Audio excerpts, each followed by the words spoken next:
వీళ్ళందరినీ మెయింటైన్ చేస్తుంది చాలా మంచిగా ఉంది. అమ్మ నాన్న అనాథాశ్రమం అనేది చాలా యూజ్ఫుల్, పేదలకి ఈ అనాథలు లాంటి వాళ్ళందరికీ చాలా యూజ్ఫుల్ అవుతుంది. దీన్ని ఎంకరేజ్ చేస్తూ డొనేషన్స్ అన్నీ రావాలంటూ కోరుకుంటున్నాం. అంటే కొంచెం బాధాకరంగా ఉంది, వాళ్ళు అలాగా వాళ్ళ రిలేటివ్స్ వదిలేయడం అనేది బాధాకరంగా ఉంది. ఇక్కడ ఇది విజిట్ చేయడం నా సెకండ్ టైం. అనాథలు మెయింటైన్ చేయడం అనేది మామూలు విషయం కాదు.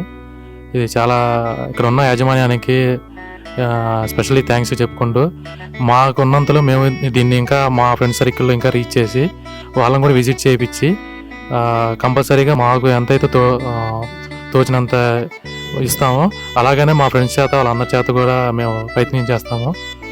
Thank you so much.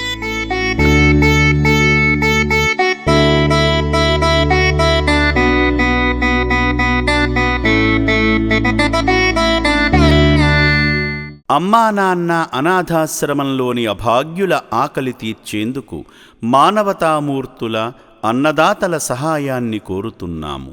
ఈ రక్షణాలయంలో జీవిస్తున్న నిర్భాగ్యులకు 3 పూటలా అన్నదానం చేసేందుకు నిత్యావసర వంట సామగ్రి నిల్వలు సరిపోక ఇబ్బంది అవుతోంది. ఈ స్థితిలో ఆకలి తీర్చే మానవతామూర్తుల సాయం కోసం ఈ అభాగ్యులు ఆశగా చూస్తున్నారు.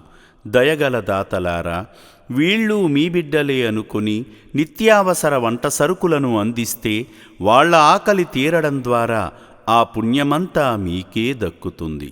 సేవాభావంతో మీరిచ్చే కేజీ బియ్యంతో 4 అభాగ్యులు కడుపు నిండా తింటారు.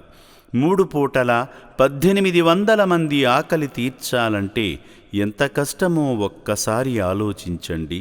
దయచేసి బియ్యము, పప్పు, నూనె, కూరగాయలు ఇలా ఏదైనా సాయమందించి శ్రీ పుణ్యలింగేశ్వరుని అనుగ్రహానికి పాత్రులు కండి.